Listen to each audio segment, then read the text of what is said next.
दिल्ली से लंदन अगर आप बाय रोड जाना चाहते हो अपनी कार को लेकर तो कितना पैसा लगेगा, वो सारा का सारा मैंने भाई अपने इस आईपैड में लिख लिया है। क्योंकि आपको पता ही होगा मैं 12 मई 2023 को दिल्ली से निकला था लंदन के लिए अपनी महिंद्रा स्कॉर्पियो एन को लेके, और लगभग 4 महीने मैंने ट्रेवल किया उसमें, और अभी अभी भाई 7 अगस्त को ही मैं वापस लौटा हूं वहां से। तो ये जो पूरा रूट है ना मैंने कवर किया अपनी गाड़ी से, इसलिए आप कह सकते हो कि मैं परफेक्ट बंदा हूं आपको ये पूरा खर्चा बताने के लिए। क्योंकि गए तो लोग ना मेरे से पहले भी हुए, बट वो भाई 2018 2019 मतलब कोविड से पहले गए थे, लेकिन कोविड के बाद ना इतने चेंजेस आ गए ना, इतनी चीजें महंगी हो गई है, होटल हो गया, खाना हो गया, तो प्राइजेस ना ऐसे आसमान छू रहे हैं। तो इसलिए ना मैं आपको करेक्ट वाला एस्टीमेट बताऊंगा कि 2023 या 2024 में अगर आप जाने का सोच रहे हो ना दिल्ली से लंदन बाय रोड अपनी गाड़ी लेके, तो आपको कितना खर्चा आएगा मेरे वाला पूरा एक्सपेंस देख के। अच्छा, इस पूरी ट्रिप का ना एक एक दिन मैंने अच्छे से रिकॉर्ड किया डिटेल में, मतलब यूट्यूब पे आपको ये Delhi to London road trip वाला मेरे जैसा कंटेंट किसी भी चैनल पे नहीं मिलेगा। तो इसलिए मैंने ना एक पूरी प्लेलिस्ट बना दी है, वो आप चेक कर लेना। अराउंड 110 या 115 एपिसोड्स है, उसमें आपको A to Z यहाँ दिल्ली से जब हम निकले थे जितने भी वीजा अप्लाई करे, जितनी भी फ्लाइट ली, शिपिंग करवाई, गाड़ी में डीजल कितना लगा, टोल टैक्स कितना लगा, वो एक एक एपिसोड ना डिटेल में दे रखा है। बट अगर आपके पास वो सारे एपिसोड देखने का टाइम नहीं है तो आप फिर ये वाली वीडियो देख लो, इसमें मैं 10-15 मिनट में ही आपको ना पूरा खर्चा समझा दूंगा ऐसे बिल्कुल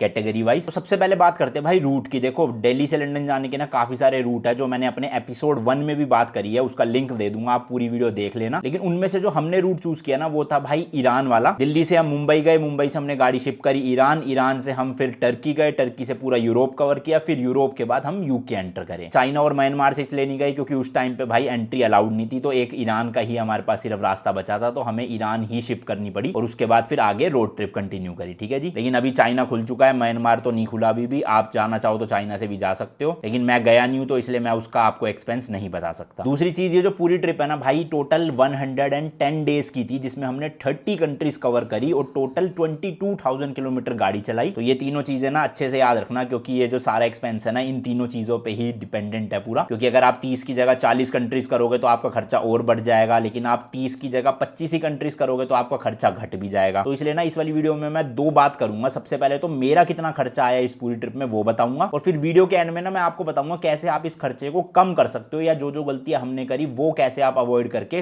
पैसा बचा सकते हो। बाकी वीडियो में आगे बढ़ने से पहले भाई लाइक कर देना वीडियो को, और चैनल को सब्सक्राइब जरूर मार देना। 3 मिलियन का एम था घर आने से पहले, बट कोई नहीं, 2.5 मिलियन ही करवा दो, काफी है। चलो फटाफट से बात करते हैं भाई कि क्या क्या खर्चा हमारा कैसे कैसे कब कब कितने कितने का हुआ। सबसे पहला खर्चा हुआ जी हमारा गाड़ी का कारनेट बनवाने का। कारनेट जैसे हमारा अपना एक पासपोर्ट होता है वैसी गाड़ी का आप पासपोर्ट समझ सकते हो, उसके बिना आप गाड़ी को ना बाहर नहीं ले जा सकते, ना ही दूसरी कंट्रीज में ड्राइव कर सकते, क्योंकि जो गाड़ी है वो तो इंडिया की है और उस पर नंबर प्लेट भी इंडिया की है, तो आप इंडिया में तो उसको चला लो आरसी और अपने लाइसेंस की बदौलत, बट अगर आप बाहर ले जाना चाहते हो उसको तो वो आपकी इंडियन नंबर प्लेट के साथ कैसे चलाओगे, उसके लिए कारनेट होता है। पूरा एपिसोड मैंने बनाया कारनेट के ऊपर, कहां से अप्लाई करे कैसे अप्लाई करे वो सब देख लेना। लेकिन जो उसका हमारा खर्चा आया था वो था भाई 1 लाख प्लस में 18% जीएसटी, यानी कि 1,18,000 रुपीज एक गाड़ी का कारनेट बनता है। 1 साल के लिए वैलिड होता है वो, जब 1 साल हो जाएगा तो फिर वो एक्सपायर हो जाएगा, आपको नया कारनेट बनाना पड़ेगा। अच्छा, इसके अलावा ना सिक्योरिटी डिपॉजिट भी करना पड़ता है कारनेट के लिए, जो कि 5 लाख रुपए होता है, बट ये पूरे 5 लाख रुपए आपको वापस मिल जाएंगे जब आप इंडिया वापस आ जाओगे अपनी गाड़ी को लेकर और कारनेट उनको सरेंडर कर दोगे। तो इसलिए हम ये 5 लाख रुपए खर्चे में नहीं जोड़ेंगे, बट हाँ आपको अगर ट्रिप के लिए जाना है तो ये 5 लाख रुपए का जुगाड़ करना पड़ेगा, भले किसी से उधार ले लो कि 3 महीने बाद वापस दे देंगे, बट चाहिए तो सही भैया 5 लाख। वैसे जो कारनेट है वो 1,18,000 का है। अब गाड़ी में आप चाहे 1 बंदा जाओ, चाहे 2 बंदा जाओ, चाहे 3 बंदे जाओ, चाहे 4 बंदे जाओ, चाहे 5 बंदे जाओ, वैसे 5 तो ज्यादा हो जाएंगे, हम 4 का ही रखेंगे। मैं अपना बताऊं तो हम इस ट्रिप में 2 लोग थे, मैं और एक मेरा दोस्त अभिषेक, बट मैं आपको जो खर्चा है ना वो सारा बता दूंगा। अगर आप सोलो कर रहे हो तब भी कितना लगेगा, 2 लोग का कितना लगेगा, 3 का कितना लगेगा और 4 का कितना लगेगा, मैंने ये टेबल बना दिया पूरा। तो कारनेट का तो भैया फिक्स खर्चा है, चाहे 1 ही बंदा जाओ चाहे 4 बंदे जाओ, 1,18,000 रुपए तो लगने ही। सेकंड खर्चा आता है भाई वीजा का। अब देखो हमने जो रूट चूज किया ना उसके लिए हमें टोटल 5 वीजा की जरूरत थी। सबसे पहले दुबई का, सेकंड ईरान का,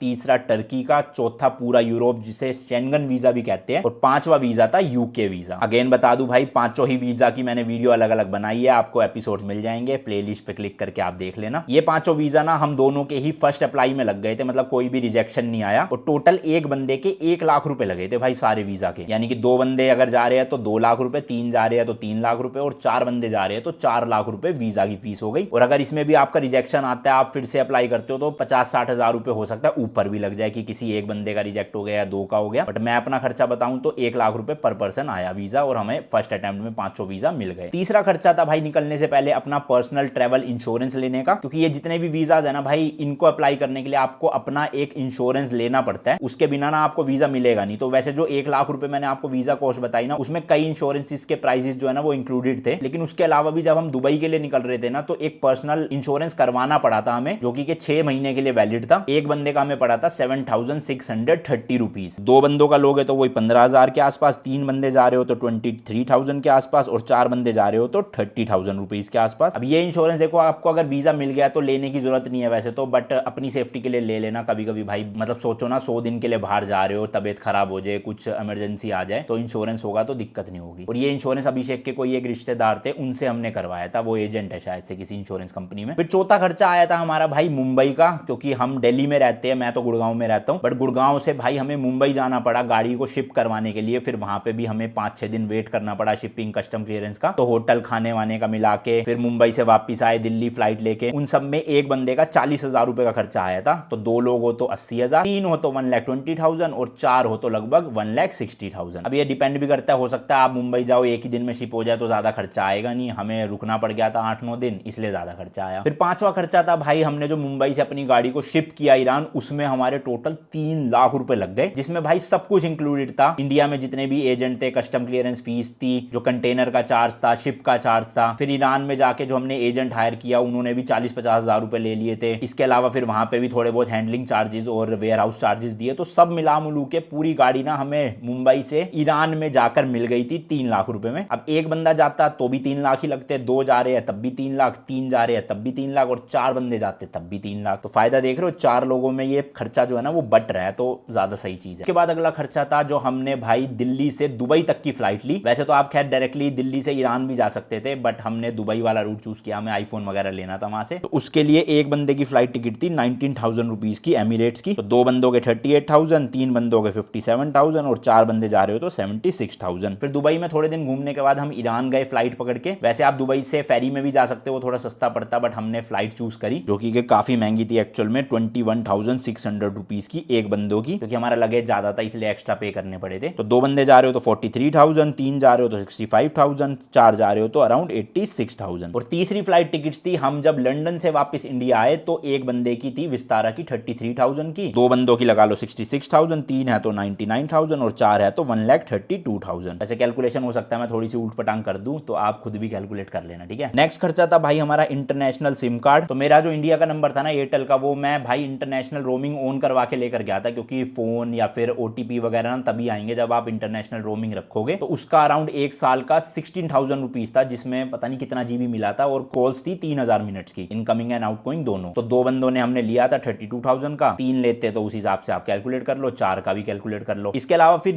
जिस कंट्री में हम गए भाई, वहां पर जाके भी हमने सिम कार्ड खरीदी थी, क्योंकि जो हमारी एयरटेल की सिम थी ना उसमें इंटरनेट इतना ज्यादा नहीं मिला था, वो तो हमने 10-15 दिन में उड़ा दिया था पूरा। तो इसलिए लोकल सिम कार्ड लेना जरूरी था। वहां के नंबर फोन वोन तो चलो हम यहाँ की सिम से कर सकते थे, बट कई जगहों पे ना यहाँ की सिम भी चल नहीं रही थी फोन कॉल में। तो इसलिए हमने सोचा कि हर देश की अपनी एक सिम ले ली जाए। ईरान में एक सिम ली थी, टर्की में एक सिम ली थी, पूरे यूरोप की एक डिजिटल सिम ली थी, और फिर एक यूके की पूरे डिजिटल सिम ली थी। और ये सारी सिम मैं खरीदता था भाई, एक ऐप है एयरलो करके, इसमें ना आप घर बैठे बैठे किसी भी कंट्री की सिम खरीद सकते हो। लिंक मैंने नीचे डिस्क्रिप्शन में दे दिया है। अगर आप उस लिंक से ऐप को डाउनलोड करोगे और सिम खरीदोगे ना, तो आपको $3 फ्री में मिल जाएंगे, यानी कि भाई 240 रुपए के आसपास। और क्या चाहिए फ्री फंड का, है ना। तो इसलिए डिस्क्रिप्शन में लिंक है, उसी से आप जाके जो है वो ऐप डाउनलोड कर लेना। अब मैंने तो सिम कार्ड में ना ज्यादा पैसे खर्च किए, क्योंकि हम यूट्यूबर थे तो कभी कभी वाईफाई नहीं मिलता था, इसलिए हमें व्लॉग अपलोड करना पड़ता था। तो इसलिए मैंने टोटल इंटरनेट में भाई 18,000 रुपीज खर्च करे हैं चारों कंट्री, मतलब चारों सिम कार्ड का। दुबई में तो सिम कार्ड फ्री मिल गई थी एयरपोर्ट पे। वैसे वाईफाई की बात करें तो ईरान में दिक्कत आती है थोड़ी सी इंटरनेट की, क्योंकि वहां पे आधी से ज्यादा वेबसाइट्स बैन है। टर्की में आपको हर जगह वाईफाई मिल जाएगा, होटल्स हो, कैफेज हो, रेस्टोरेंट हो। यूरोप में भी वाईफाई की कोई दिक्कत नहीं है, और यूके में भी कोई दिक्कत नहीं है। बट स्टिल आपके पास एक लोकल सिम कार्ड होनी चाहिए, मैप वैप देखने के लिए या किसी को फोन लगाना हो इमरजेंसी में, तो एक सिम कार्ड ले लेना। सेम अभिषेक ने भी भाई मेरे जितना ही खर्चा किया, क्योंकि उसको भी वीडियोस अपलोड करनी होती थी। तो एक बंदे का सिम कार्ड का 18,000, 2 का 36,000, 3 लोग हो तो 54,000, 4 लोग हो तो 72,000। फिर आता है भाई एक मेजर एक्सपेंस जो कि है डीजल। अब ये पूरा खर्चा ना डिपेंड करता है आपकी गाड़ी पे। मेरी थी भाई महिंद्रा स्कॉर्पियो एन का top model diesel 4x4 automatic. इस ट्रिप में मेरे को गाड़ी ने भाई 10 की एवरेज दी, यानी कि अगर 1 लीटर हम डीजल डलवाते थे तो 10 किलोमीटर चल जाती थी। डीजल के प्राइसेस की बात करें तो ईरान में तो समझ लो आपको फ्री में ही डीजल मिल रहा है, मतलब 6-7 रुपए लीटर था वहां पे, और आधी जगहों पे तो आपको फ्री में दे देते थे, पैसे भी नहीं लेंगे। तो इसलिए हमने जो ईरान में गाड़ी चलाई 2,500-3 हजार किलोमीटर, उसके लिए मैक्स टू मैक्स 1,000 रुपए का डीजल लगा था। फिर टर्की जाते ही भाई डीजल महंगा हो गया, अराउंड 85 या 90 रुपीज। यूरोप एंटर करते ही भाई अराउंड अराउंड 130 140, फिर कुछ कुछ जगह पे 200 रुपए लीटर भी था, और यूके में भी इंडिया के हिसाब से 160 रुपीज पर लीटर था, स्कॉटलैंड में अराउंड 190 था। तो टोटल हमने गाड़ी भाई 22,000 किलोमीटर चलाई है, जिसमें मैंने अपनी गाड़ी में ना 3,30,000 रुपीज का डीजल डलवाया। अब अगेन बता दूं भाई, आपकी गाड़ी पे डिपेंड करता है कि कौन सी गाड़ी है, पेट्रोल है, डीजल है, कितना खर्चा है। और बात करें पेट्रोल और डीजल की अवेलेबिलिटी, तो किसी भी कंट्री में हमें कोई दिक्कत नहीं आई, आपको पेट्रोल भी मिल जाएगा, डीजल भी मिल जाएगा, ईरान को छोड़ के। ईरान में पेट्रोल अच्छे से मिल जाता है हर जगह, लेकिन डीजल कम मिलता है। उसके बाद से कहीं दिक्कत नहीं थी। तो आप पेट्रोल गाड़ी ले जाना चाहो चाहे डीजल गाड़ी ले जाना चाहो, परेशानी नहीं आनी। अब ये डीजल का खर्चा भी ऐसा है कि चाहे एक बंदे जाए, चाहे दो जाए, चाहे तीन जाए, चाहे चार जाए, खर्चा 3,30,000 ही आना है। चार जाओगे तो बढ़िया है, आपका बढ़ जाएगा। अकेले जाओगे तो पूरा अपनी जेब से लगाओगे। फिर अगला खर्चा आता है भाई हमारी गाड़ी का इंश्योरेंस, क्योंकि देखो अब हमने गाड़ी का इंश्योरेंस इंडिया में तो करवा रखा है, लेकिन अगर बाहर गाड़ी ठुक जाए या किसी को हम ठोक दे तो उसके लिए भी इंश्योरेंस करवाना होता है। हालांकि इन वाली कंट्रीज में ना आपको सिर्फ थर्ड पार्टी इंश्योरेंस मिलता है, यानी कि आपकी गाड़ी चोरी हो जाए या ठुक जाए तो आपको इंश्योरेंस कंपनी कुछ नहीं देगी वहां पे। लेकिन आप अगर किसी और की गाड़ी ठोक दो या किसी बंदे को उड़ा दो और उसकी फैमिली आप पे केस कर दे तो उसको कहते हैं थर्ड पार्टी, तो वो इंश्योरेंस कंपनी आपका कवर कर लेगी। सबसे पहले हमने ईरान में एक इंश्योरेंस लिया 6700 रुपीज का, फिर हमने टर्की में इंश्योरेंस लिया 6500 रुपीज का, तीसरा हमने ग्रीस बॉर्डर पे लिया था यूरोप एंटर करते टाइम 30 दिन का इंश्योरेंस, जो यूरोप की काफी सारी कंट्रीज को कवर करता है, अराउंड 180 यूरोज यानी कि 18,000 रुपए का। फिर उसके बाद यूरोप की जो नॉन शेंगन कंट्रीज थी ना काफी सारी, उनमें भी अलग अलग इंश्योरेंस लेना पड़ा था। और यूके में हमने कोई इंश्योरेंस लिया ही नहीं, क्योंकि हमारा जो अपना पर्सनल इंश्योरेंस था वो थर्ड पार्टी कवर करता है और वहां पे हमें इंश्योरेंस मिल ही नहीं रहा था, तो इसलिए कोई दिक्कत ही नहीं आई। तो सारे इंश्योरेंसेस मिला के अराउंड 40,000 रुपीज का खर्चा आया। अब वही एक बंदा जाएगा तब भी 40,000 खर्च नहीं है, दो जाएगा तब भी 40, तीन जाएंगे तब भी 40 और चार जाएंगे तब भी 40। एंड ये सारे इंश्योरेंसेस ना आपको लगभग बॉर्डर पे ही मिल जाते हैं जब आप उस कंट्री में एंटर करते हो। इसलिए भाई मेरी पूरी सीरीज देख लेना अच्छे से, चार्ट जाओ भाई 100-110 एपिसोड्स, आपको पूरी नॉलेज हो जाएगी ऐसे 30 कंट्रीज की। फिर अगला खर्चा आता है भाई कार की सर्विस का। अब क्योंकि इस ट्रिप में हमने टोटल 22,000 किलोमीटर गाड़ी चलाई, लगभग आप लगा लो 2 सर्विस की जरूरत पड़ेगी। एक आप जाने से पहले करवा लेना ताकि फिर अगले 10-11 हजार किलोमीटर तक आपको सर्विस ना करवानी पड़े, और सेकंड सर्विस जो है ना वो आप करवाना यूरोप में, चेक रिपब्लिक में या फिर ऑस्ट्रिया के आसपास, यहाँ पे सस्ती हो जाती है। तो मैंने भी वहीं से सेकंड सर्विस करवाई थी अराउंड 10,000 में, और इंडिया में थोड़े स्पेयर पार्ट्स में लेकर गया था, और जो फर्स्ट सर्विस हुई थी उसको मिला के 10,000 और लगा लो, तो टोटल 2 सर्विस के 20,000 रुपीज का खर्चा आया। एक सर्विस इंडिया से करवा के ही जाना, आपको सस्ती पड़ेगी, और बाहर आप यूके में करवाओगे या टर्की वगैरह में करवाओगे ना तो शायद थोड़ी महंगी पड़े, लेकिन चेक रिपब्लिक में ठीक थी। वैसे टर्की में भी महंगी नहीं पड़ेगी, जो यूरोप के जर्मनी वगैरह देश है ना यहाँ महंगी है सर्विस, बट वही अगर एक बंदा जा रहा है तब भी 20,000 का खर्चा है, चाहे 4 जा रहे हैं तब भी 20,000 का ही खर्चा है। फिर इसके बाद आता है भाई एक मेजर एक्सपेंस जो कि है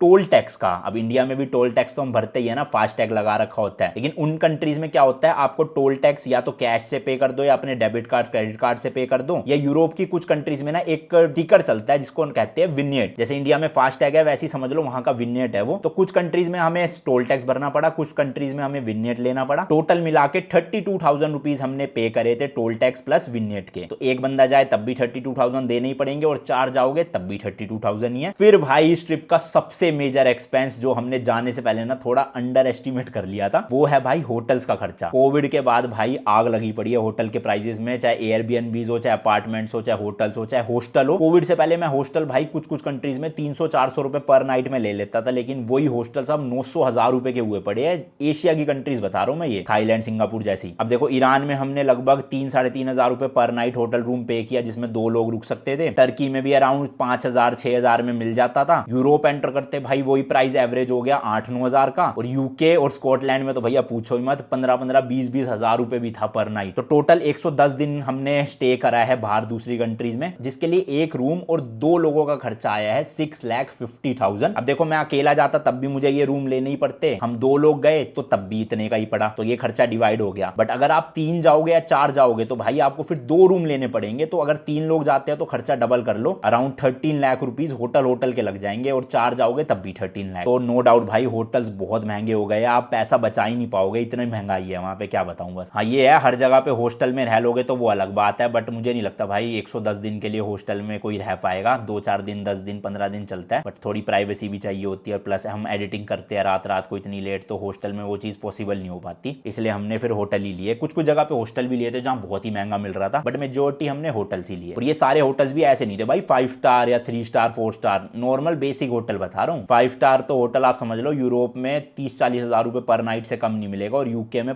40-50 हजार से। स्पेशली लंदन तो बहुत ही महंगा है, वहां तो 10-10 हजार में जरा जरा से कमरे मिलते हैं। मेरा जितना कमरा है ना उससे भी छोटा। व्लॉग देखना पता चलेगा। फिर इसके बाद एक और खर्चा है जो भाई हमने जाने से पहले बिल्कुल ही सोचा नहीं था, वो है गाड़ी की पार्किंग। अब देखो भाई, इंडिया की गाड़ी है, ऐसे सड़कों पे तो मैं खड़ी कर नहीं सकता था। मेरी अपनी गाड़ी है, मेरे को ऐसे दिल में धक धक होती थी कोई शीशा वीशा ना तोड़ जाए, कोई चोर आके ही ना ले जाए गाड़ी को, क्योंकि इंश्योरेंस होता नहीं था हमारे पास उन कंट्रीज का। होता भी था वो थर्ड पार्टी था, मैंने बताया जैसे कि, तो इसलिए मैं रिस्क नहीं लेता था भाई। मैं कवर्ड पार्किंग ढूंढता था हर जगह पे, मतलब या तो होटल में मिल जाए, ज्यादातर होटल वाले पार्किंग रखते नहीं है ईरान को छोड़ के, तो आपको अलग से पार्किंग का पे करना पड़ता था। 10 यूरो, 15 यूरो, 20 यूरो, कहीं कहीं जगह पे हमने 50 यूरो भी पे किया एक रात का, मतलब एक दिन का। तो टोटल 110 दिन हमने गाड़ी पार्किंग करी। कुछ होटल्स में फ्री मिल गई, कुछ पे वाली थी। 1,60,000 रुपीज का खर्चा आया, जो निकलने से पहले मैंने बिल्कुल नहीं सोचा था भाई कि पार्किंग में भी हम 1.5 लाख रुपए लगा देंगे। बट अगेन, एक बंदे हो तब भी 1,60,000, 4 बंदे जा रहे हो तब भी 1,60,000 आपके लगेंगे, क्योंकि गाड़ी तो एक ही है ना। अगला इंपॉर्टेंट खर्चा आता है भाई फूड, यानी कि खाने का। तो वही 110 दिन के लिए अगर आप बाहर जा रहे हो, हम तो कुछ रेडी टू ईट्स भी लेकर गए थे। मुझे मतलब ऐसा नहीं था कि हर टाइम इंडियन खाना ही चाहिए। मैं दिन में कभी एक टाइम इंडियन खाना खाता था, कभी खाता भी नहीं था, शोरमा रोल वगैरह से काम चला लेता था। तो टोटल मेरा खर्चा आया 1,60,000 रुपीज का। लेकिन अभिषेक की बात करें तो वो दिन में लगभग 2 बार इंडियन खाना खाता था, तो उसका खर्चा ज्यादा आया होगा, अराउंड 2.5-3 लाख रुपए का शायद से, मेरे को कंफर्म नहीं है, मैं अपना बता रहा हूँ। 1,60,000, जिसमें मैं कभी कभी वोफल्स भी खा लेता था, कभी कभी महंगा खाना भी खा लेता था इंडियन रेस्टोरेंट में, कभी कभी बिल्कुल ही दिन में मैं 500,000 रुपए में भी गुजारा कर लेता था रोल वोल खा के। तो डिपेंड करता है आपकी डाइट कैसी है भाई। कुछ लोग 10 लाख रुपए भी लगा देंगे खाने में, कुछ लोग हो सकता है 1-1.5 लाख में भी चला ले मेरे जैसे। वो सब आप पे डिपेंड करता है। मैंने आपको अपना खर्चा बता दिया। फिर इससे अगला एक ऐसा खर्चा जो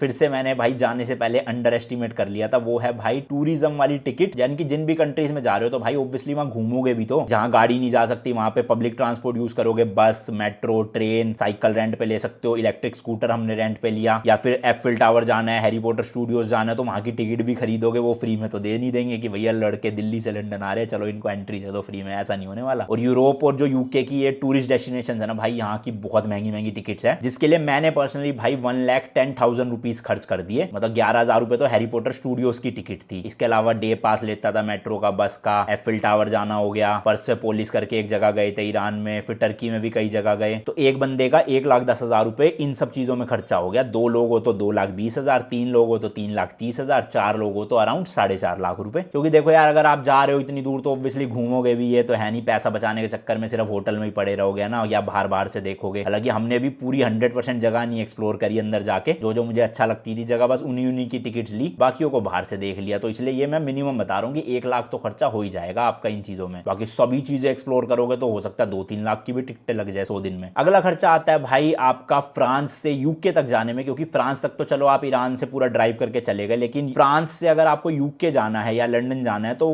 बीच में भाई इंग्लिश चैनल यानी कि एक समुद्र आता है। अब उसमें देखो गाड़ी पानी के ऊपर तो चलेगी नहीं, तो फ्रांस से यूके तक जाने के लिए 2 ऑप्शन है। या तो आप अपनी गाड़ी को और अपने आप को फेरी पे लोड कर सकते हो, यानी कि शिप पे, और दूसरा ऑप्शन है एक अंडर वाटर ना टनल बनी हुई है जिसका नाम है यूरो टनल। उसमें क्या है ना, ट्रेन चलती है, ट्रेन के अंदर ही गाड़ी चली जाएगी और हम दोनों भी बैठ जाएंगे और वो आपको सीधा यूके छोड़ देगी। तो भाई ये आर्किटेक्चर का ना मतलब एक करिश्मा ही कह सकते हो, वो अलग ही चीज है। इसलिए हमने फेरी की जगह अंडर वाटर टनल चूज करी। व्लॉग मैंने बनाया, आप चेकआउट करना। उसकी टिकट थी भाई 25,000 रुपीज की, जिसमें एक गाड़ी और 2 बंदे अलाउड थे, और ये सिंगल साइड की थी क्योंकि ऑब्वियसली हमें वापस नहीं आना था यूके से फ्रांस, एक ही तरफ जाना था। और मेरे ख्याल से एक गाड़ी में अगर आप 4 लोग या 5 लोग भी हो ना तब भी 25,000 ही टिकट होगी। तो इसलिए एक जाओ चाहे 4 जाओ, 25,000 तो देने ही पड़ेंगे। फिर उसके बाद भाई यूके से जब हमें आयरलैंड जाना था ना, तो हमें एक फेरी लेनी पड़ी थी क्योंकि वहां भी बीच में समुद्र आता है, जो कि हमने ली थी होली हेड यूके से डबलिन आयरलैंड तक, डबलिन डुबलिन जो भी बोलते हैं। तो उसमें अगर आपकी एक गाड़ी है और एक बंदा है तो अराउंड 13,000 रुपीज लगेंगे आने जाने के। एक गाड़ी और 2 बंदे हैं तो अराउंड 21,000 रुपीज लगेंगे जो हमने भरे थे। अगर 3 लोग हैं, एक गाड़ी है तो अराउंड 25,000 रुपीज, और 4 लोग हैं और एक गाड़ी है तो अराउंड 28,000 रुपीज। अब ये टिकट्स भी भाई डिपेंड करती है क्या सीजन चल रहा है, कितनी अवेलेबिलिटी है नहीं है, कितना पहले आप बुक कर रहे हो। हमने तो 5-6 दिन पहले बुक करी थी तो इतने की पड़ी। फिर इसके बाद एक खर्चा था भाई सोविनियर्स का। देखो अब आप इतनी कंट्रीज जा रहे हो तो ऑब्वियसली कुछ ना कुछ खरीदोगे भी, मतलब ऐसा नहीं कि घर वालों के लिए गिफ्ट खरीदे रहे हो, वो सब वो मैंने इसमें इंक्लूड नहीं किया। बट मैं पर्सनली बताऊं तो मैं एक वहां का पोस्ट कार्ड और एक फ्रिज मैग्नेट जरूर खरीदता था हर कंट्री से, जो मैं कुछ दिन में यहाँ पे लगाने वाला हूँ, बहुत मस्त लगेगा। तो अराउंड 30 कंट्रीज के मैंने फ्रिज मैग्नेट खरीदे और हर कंट्री से 2-2 पोस्ट कार्ड भी, जिसमें मैंने भाई 60,000 रुपीज खर्च करे। वैसे मेरा हर रोज का बजट 1,500 से 2,000 रुपए था, यानी कि 1.5 लाख रुपए के आसपास, बट मैंने 60,000 में मैनेज कर लिया। बाकी आप लोगे नहीं लोगे वो आप पे डिपेंड करता है ये चीजें। 2 लोग है तो 1,20,000, 3 लोग हैं तो 1,80,000 और 4 लोग हैं तो 2,40,000। फिर आता है भाई इसके बाद जब हम लंदन पहुंच गए तो वहां से गाड़ी वापस तो चला के आएंगे नहीं, और अगर चला के आएंगे तो भैया 100-110 दिन फिर से बर्बाद करो और इतना पैसा लगाओ। तो उससे बेटर है कि आप लंदन से अपनी गाड़ी शिप कर दो सीधा मुंबई इंडिया में। हमने भी यही किया, गाड़ी अभी तक पहुंची नहीं है, अक्टूबर एंड या नवंबर में आएगी, बट उसके लिए जो पूरा खर्चा है वो आया है भाई अराउंड 2.5 लाख। अब आप कहोगे भाई लंदन तो दूर है लेकिन वहां से सिर्फ 2.5 लाख लग रहे हैं, और आपने ईरान शिप करी उसमें 3 लाख, जबकि ईरान तो ये खड़ा। तो ईरान में बहुत झमेले हुए थे भाई, इसलिए मैं आपको रेकमेंड नहीं करूंगा आप ईरान जाओ, मतलब ईरान तो जाओ लेकिन गाड़ी शिप मत करो, आप गाड़ी शिप करो दुबई, क्योंकि यहां से अगर आप दुबई शिप करोगे ना तो वो जो 3 लाख रुपए हमारे ईरान में शिपिंग के लगे ना, वो अराउंड आपका 1 लाख या 1.25 लाख में काम हो जाएगा, तो आप 2 लाख रुपए बचा लोगे। वो मैं अभी आगे बात करूंगा इसी वीडियो में कि आप कैसे पैसे बचा सकते हो और हमसे क्या क्या गलतियां हुई। हाँ, तो लंदन से यहाँ की शिप के तो 2.5 लाख लगने ही है, चाहे एक बंदा हो, चाहे 2 हो, चाहे 3 हो, चाहे 4 हो, 2.5 लाख रुपए फिक्स है। फिर एंड में मैंने भाई कुछ मिसलेनियस खर्चा निकाल लिया, जैसे कि कभी आपका टायर पंचर हो गया, या फिर मान लो चालान हो गया ओवर स्पीडिंग का, पार्किंग का चालान हो गया, जैसे हमारा भी 1-2 बार चालान हुआ है। इसके अलावा टायर पंचर, मैंने टायर चेंज करवाया, वो भी बहुत महंगा हुआ था यूरोप में। कभी गाड़ी वॉश करवानी है आपको, तो छोटे मोटे जो खर्चे है उसके लिए हमने 1 लाख रुपए मिसलेनियस में डाल लिए। पर ये 1 लाख रुपए फिक्स्ड है, यानी कि एक बंदा जाए तब भी 1 लाख, 4 बंदे जाए तब भी 1 लाख, ऐसे नहीं 4 बंदे तो 4 लाख मिसलेनियस। एक गाड़ी में 1 लाख रुपए काफी है भाई ये छोटे मोटे खर्चों के लिए। अब ये मैंने सारे के सारे आपको A to Z खर्चे बता दिए जितने मुझे याद आए भाई। काफी वीडियोस भी देखनी पड़ी मुझे याद करने के लिए कि कहां पे क्या चीजें खर्चे। और ये जो प्राइसेस है ना, मैंने थोड़ा थोड़ा आपको ऊपर करके ही बताया है, यानी हो सकता है होटल का मान लो 6 लाख लगाओ, मैंने फिर भी आपको 6,50,000 बता दिया कि एक थोड़ा हायर साइड पे ही आप लेकर चलो खर्चा। तो इसलिए टोटल बात करें अगर मैं इस ट्रिप में भाई अकेला जाता तो मेरे अकेले के भाई 26.3 लाख रुपीस लगते। जी हाँ भाई, 26.5 लाख रुपए में मैं ये ट्रिप पूरी करे आता। लेकिन हम क्योंकि 2 लोग गए थे तो टोटल हमारे 32,16,000 लगे, यानी कि अगर पर पर्सन देखा जाए अराउंड 16 लाख रुपए पे करे हमने। और यही अगर हम एक ही गाड़ी में 3 लोग जाते तो टोटल खर्चा आता भाई 44,55,000 का, और इसको 3 से डिवाइड कर देंगे तो पर पर्सन अराउंड 15 लाख का हमें खर्चा पड़ता। बट गेम चेंज होता है भाई, अगर एक ही गाड़ी में 4 लोग जाते तो टोटल पड़ता हमारा 50 लाख का खर्चा। तो वही अगर हम 4 लोगों में इसको डिवाइड करते हैं तो अराउंड पर पर्सन 12.5 लाख में ये ट्रिप हो जाती भाई साहब। तो मैं तो कहूंगा फायदा इसी में है कि 4 बंदे जाओ। अब इसके बाद बात करते हैं भाई कैसे आप ना अपना थोड़ा पैसा बचा सकते हो और हमसे क्या क्या गलतियां हुई। सबसे पहले तो वीजा की बात करें, ईरान, टर्की, दुबई, यूरोप, इनमें तो हमने ज्यादा पैसा खर्च नहीं किया। लेकिन जो यूके का वीजा था ना, उसके लिए हमारे पास टाइम बहुत कम बचा था, इसलिए हमने ना उनकी थोड़ी फास्ट वाली सर्विस ली थी, जिसके लिए अराउंड हमने 25-30 हजार रुपए एक्स्ट्रा पे करे। तो आप क्या करना, 10-15 दिन पहले ही वीजा अप्लाई कर देना, ये आपके 25-30 हजार रुपए एक्स्ट्रा बच जाएंगे। हमने तो ये पे करके